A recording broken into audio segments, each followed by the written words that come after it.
Next, an attempt at charity lands a woman in jail. Goodwill responds to a stunning situation involving one of its own employees.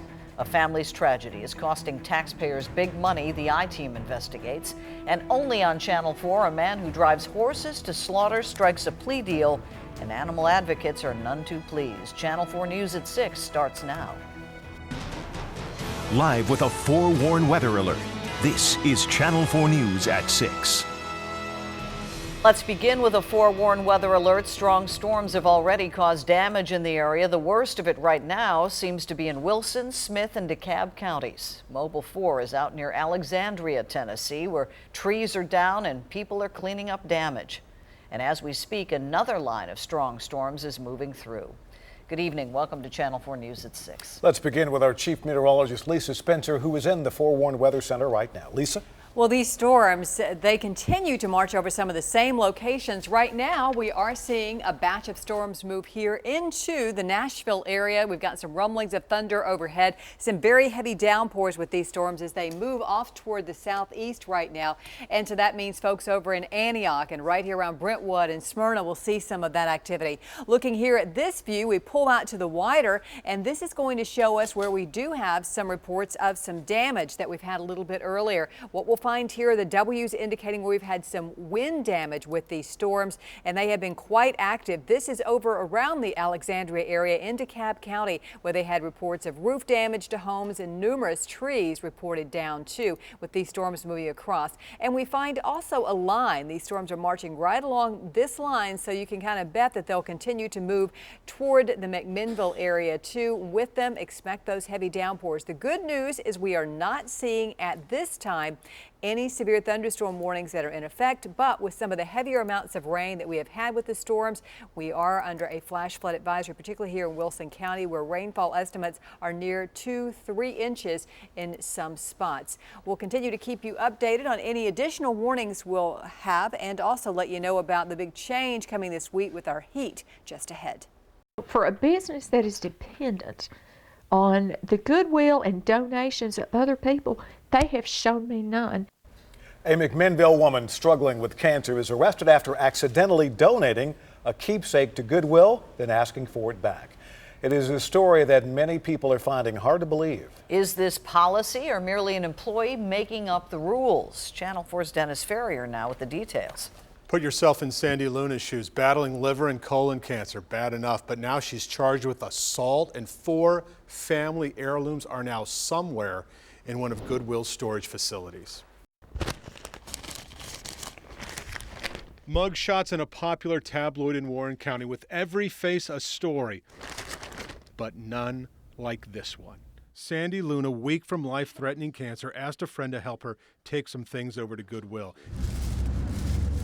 They accidentally dropped off 4 family pictures. Within an hour, they realized the mistake and returned to the Goodwill trailer. I just thought it would be as simple as me telling her that I made a mistake and I needed them, but she just refused to give them to me. I asked her why she couldn't give them to me, and she said because once they are on this truck, they are Goodwill property. I picked up the picture, one of the pictures, and she saw me pick it up, and she immediately tried to jerk it out of my hand, and I instinctively jerked back. Well, we kind of tugged back and forth 2 or 3 times, and she said she was going to call the police.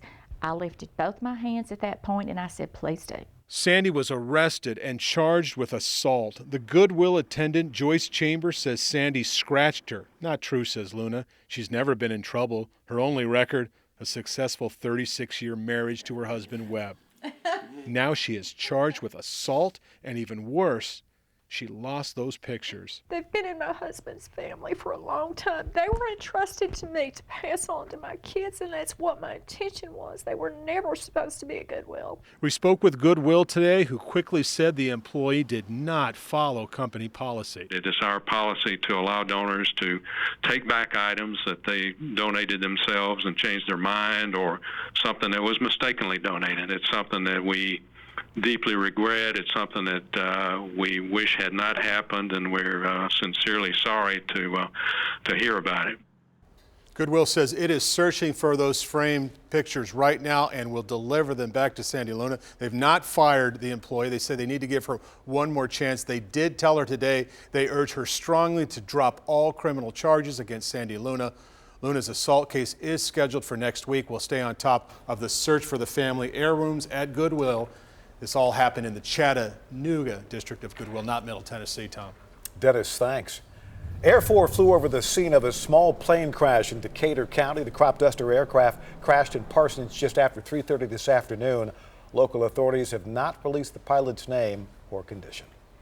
There is help coming from Washington to repair the damage after last Friday's tanker crash and fire on I-65. The U.S. Transportation Secretary is sending $1 million in quick release emergency funding. The money will cover the costs of building a new Paytonsville Road bridge. The old bridge and a new one under construction were both damaged beyond repair last Friday by the impact of intense flames. There was a scary sight last night, guys in ski masks with guns drawn. Yeah, and a lot of participants were MTSU football players.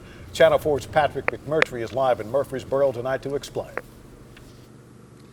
Tom, there were anywhere from 10 to 11 people rolled up into a quiet neighborhood in 2 cars.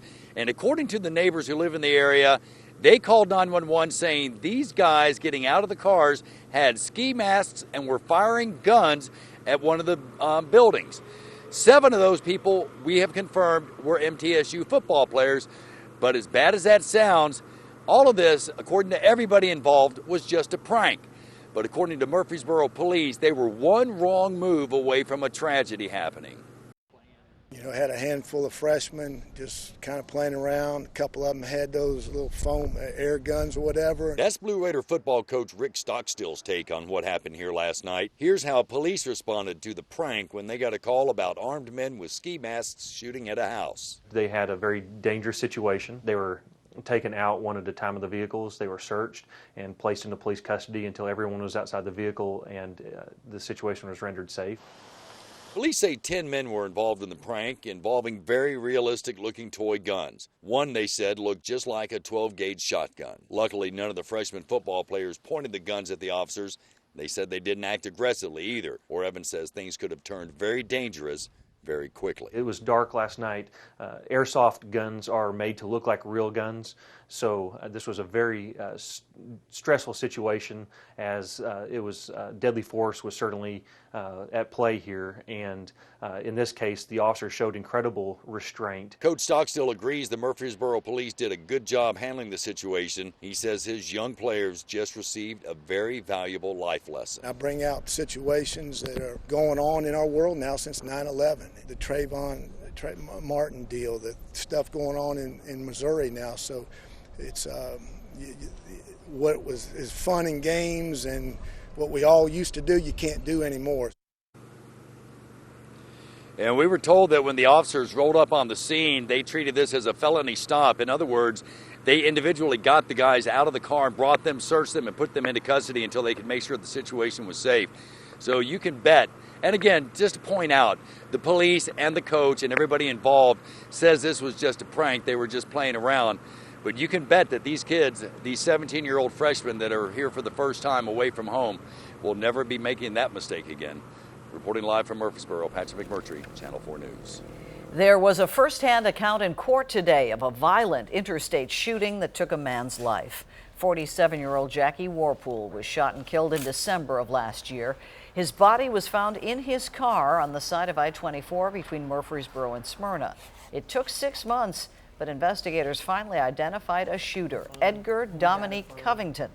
Covington's girlfriend was driving that day. She said that Warpool was swerving, flashing his lights, trying for several miles to get her to stop. And that's when she says Covington grabbed his gun and loaded it.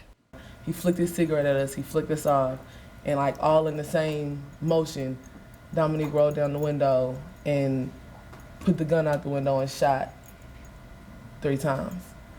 Covington's case is going to the grand jury. A date for that hearing has not been set. Their son died inside a state facility. Now the state must pay them hundreds of thousands of dollars. The I-Team investigates. Up next. Well, we've been watching thunderstorms throughout the day today. Right now, those storms are moving into Nashville with some very heavy downpours and some lightning with these storms. We'll take a look at that and our forecast coming up. Case closed. Why animal advocates are outraged at the plea deal for a slaughter horse trader. And coming up at 6:30, a walk in the park, and in this case, it involves art.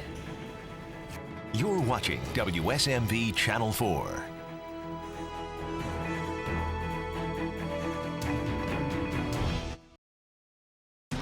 Channel 4 News, home of forewarned weather. The governor has authorized a payout of $250,000 to a Middle Tennessee family. It comes 2 years after a Channel 4 I-Team investigation exposed the death of a Nashville man and mistreatment of other patients inside a state mental health institute. Our chief investigative reporter, Jeremy Finley, is here now with the latest. Well, this settlement offer is one of the highest in recent memories, and it ends a troubling chapter in this family's fight with the state. With the governor's signature, the state must now pay the family of Cody Skelton $255,000. The $250,000 payout comes after the Channel 4 I-Team exposed Skelton's death inside the Middle Tennessee Mental Health Institute. Our investigation found Skelton was supposed to be checked on every 15 minutes, but was left alone long enough to drown himself. Sometimes I feel angry, sometimes I feel confused. But mostly, I just want to know what happened. Skelton's death prompted the I-Team to investigate further, and we found dozens of troubling cases of other patient abuse, even photographs of employees sleeping on the job instead of watching patients. Miss Gilligan? 8 months after Skelton died, the CEO of the institute resigned, and Skelton's family sued. Well, I believe part of the reason Cody Skelton's family wanted to bring this lawsuit was to ensure that something like this doesn't happen to, another family. In the terms of the settlement, Skelton's family cannot comment, but with the payment, quote, releases the state and its employees from any liability for damages of any kind. In the wake of Skelton's death, multiple employees were fired, and the commissioner of the Department of Mental Health told the Channel 4 I-Team he brought in 2 outside independent reviews and said this about what auditors found. There were not any major findings or areas of concern. Some families have told us that their loved ones are not safe at the Middle Tennessee Mental Health Institute. How would you respond to that? I think we do an amazingly good job. Does that mean we're perfect? No. Does that mean sometimes we fail? We're dealing with very difficult cases. All right, within the last hour, I did receive this statement from that state agency. We are saddened this event occurred, and since then, the Middle Tennessee Mental Health Institute, under the authority of the Tennessee Department of Mental Health and Substance Abuse Services, has enhanced its standards and protocols to help ensure that this never happens again. In the terms of the settlement, the Skelton family also dropped their lawsuit against Guardian Healthcare Providers and Allpro Incorporated. Stay with us. A slaughter horse trader who ignored federal orders to shut down his trucking company enters his plea. That story only on 4 next. A horse hauler whose trucks wrecked twice on the interstate is entering a guilty plea, but the deal could mean that the owner of Three Angels Farm won't serve any time. Channel 4's Nancy Amons has the story you'll see only on 4. The federal government threw the book at Dorian Ayachi. He's the owner of Three Angels Farm in Lebanon. That's the trucking company whose rickety trailers wrecked on the interstate twice in 2012, endangering drivers and causing several injured horses to be euthanized. Ayachi was facing 26 years in prison for violating a DOT order to shut down. But Tuesday, Ayachi entered a guilty plea. If it's accepted, all the charges against him will be dropped, except one: failing to maintain a current driver's log.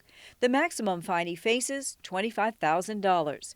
Ayachi would at most serve 6 months in prison, but he could end up serving no time at all. I think it's a pretty trivial sentence. Leanne Lancaster is the state chairman of the Humane Society of the United States. This violation directly resulted in, number one, endangering the lives of thousands of people on the road, but also contributed to the suffering of thousands of animals that were unfortunate enough to find themselves in his care.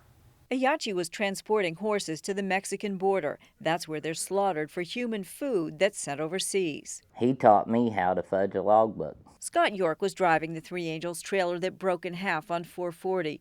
He told us Ayachi ordered them to illegally drive long hours without giving the horses water, food, or rest. And if the horses went down, he says they were given electric shocks. He makes you cattle prod them up. The plea agreements aren't set in stone. They have to be approved by a federal judge. That's scheduled for November 21st.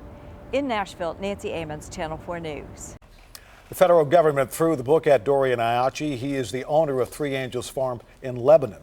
That is the trucking company whose rickety trailers wrecked on the interstate twice in 2012, endangering drivers and causing several injured horses to be euthanized.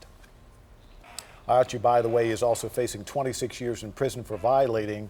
We're going to move on to another story right now. The Ice Bucket Challenge is all the rage on social media. Sure is, and the hope is that some of the money will help in the fight against ALS here in our area. 2, 3. You've probably seen it countless times by now. The idea is to get dunked and challenge 4 friends with hopes of raising money for ALS, also known as Lou Gehrig's disease. While the challenge is fun, the disease is deadly serious. It's just slowly becoming trapped inside your own body. And it started with just a slight limp, and now it's pretty much, almost completely taken, basically, arms, legs. In just 3 weeks, the Ice Bucket Challenge has raised $31 million across the country. We have posted information on local donation options on our website, WSMV.com. All right, here we go. That was last night on Channel 4 News at 10. Plenty of Channel 4 team members have taken the challenge. Julie and Dan got doused last night. Ian got it this morning. Lisa Spencer right there took an ice bath today at noon. You can watch them again on our website and on our Facebook page. We're having a lot of fun with this, and we hope you are too. Keep watching to see who's next. Now, forewarned weather, rated Middle Tennessee's most accurate forecast. Good to see you're dry. I am dry. I had to get it all dried out, blow dry the hair all over again. So it's all right. It's Great fun. cause. It was a great cause. And then, of course, now you stand outside and you get wet, not from a bucket, but because we've got some heavy rain. And look at this, driving home, what a mess for folks on their commute. This is I-65 at Harding. So going a little fast there for the rain that we're seeing out there, so take it easy when you're on the road. We're looking at a severe thunderstorm watch. It remains in effect until 10 o'clock for the eastern portion of Middle Tennessee, and that's from I-65 eastward right now. A look at our forewarned live Doppler radar shows that the rain continues to come down. Here comes that red sweep for real time, and we've got some of the heavier downpours right now just south of the city, right there along 440. If you're headed towards 65 here in the next little bit, you will encounter some of that rain. So it's coming down at a pretty good clip. Most of the lightning is a little farther north. That will continue to drop down. So that's from Clarksville over to around Ashland City. So beware that you've got some of that on the way as well. And we've had so much rain over here in Wilson County. You are under a flash flood advisory, a warning there. So do be careful if you're out. We've got ponding on the roads in some spots, and the heavier rain continues here around Jamestown, just to the north of you, with some of the lightning still coming down. And this too is moving toward the southeast at about 20 miles per hour. We've got some of that rain in Sparta too. And Franklin County, you have just been dealing with showers and thunderstorms for the last several hours. And here's the last one to come across Winchester and continues to move toward the southeast. Incredible amount of damage reported with these storms. Look at all these W's indicating where we've had some very high winds, trees down, power lines down in portions of Montgomery County today. So it has been quite a mess with these storms and a lot of rain coming down as well. So kind of messy conditions there. Well, let's pull out and show you the bigger view. So we've got that batch of showers and thunderstorms almost in a line, and you can see a little more to the north of this line in parts of Kentucky. That will continue to drop through as well. But we do think the weakened version by the time it comes through. This is Futurecast showing that. Here come those showers moving toward the southeast, and they will start to weaken, but still maybe a heavy pocket or two like our Futurecast was showing up around 10 o'clock. But then by the time we get to 1 a.m., all is quiet across the area. Now for some of the pictures some of our viewers are showing in. Look at this funnel cloud that was spotted there just west of Cookeville. Thanks for Mickey to sending that in to us. We don't know if there was an actual touchdown with this, but it does look like a funnel cloud moved through the area, and we have had numerous pictures of trees down. This is a huge older tree that's made its way down with the winds coming through. The same here. And then another picture of some of the wind damage that we've had, the trees down in the pool. That was over in Clarksville. We'd love to see your pictures too. You can send them to pics@WSMV.com, but make sure you put the location on there and the name so we'll know exactly where we're looking. Here's a look at the time-lapse view and the rain coming into Nashville, splat with that latest image. So treacherous traveling here on our commute, and some of the rainfall amounts under 1/4 of an inch in Nashville, about a 1/2 inch, however, over at St. Henry School, and about a 1/2 inch also coming into Belmead too. Right now, overcast skies, some rain cooled air at 76 degrees after reaching 95 in Nashville. You haven't had rain here to the west, so your temperatures are still quite high, and it's so humid outside. These dew points in the 70s, near 80 degrees, incredibly high. So we'll see a few more thunderstorms again tonight, as you saw there on Futurecast. Temperatures will be in the mid-70s, particularly where it's rained. To the west, you're going to be warmer. And then we'll stay pretty steady overnight, about 75 degrees for a morning low. Some fog developing with all this rain that we've had. 91 around lunchtime, 96 degrees tomorrow, hot and humid. That means it's going to feel well over 100 degrees. 97 on Friday, some isolated storms. Saturday and Sunday, just scorching hot. Afternoon highs in the upper 90s. Monday, Tuesday, and Wednesday, still some isolated storms, but at least we trim down those temperatures by the middle of next week. Lisa, thanks. And of course, Lisa just talked about it. We are getting reports of storm damage in DeKalb County now. We have a crew on the way. We'll bring you the latest tonight at 10. Coming up at 6:30 tonight, a community showing support every way it knows how in the wake of a crash that took the lives of a soldier and a teenager. And something to celebrate, the changes and new scrutiny on Tennessee's trademark horse show. Coming up next at 6:30.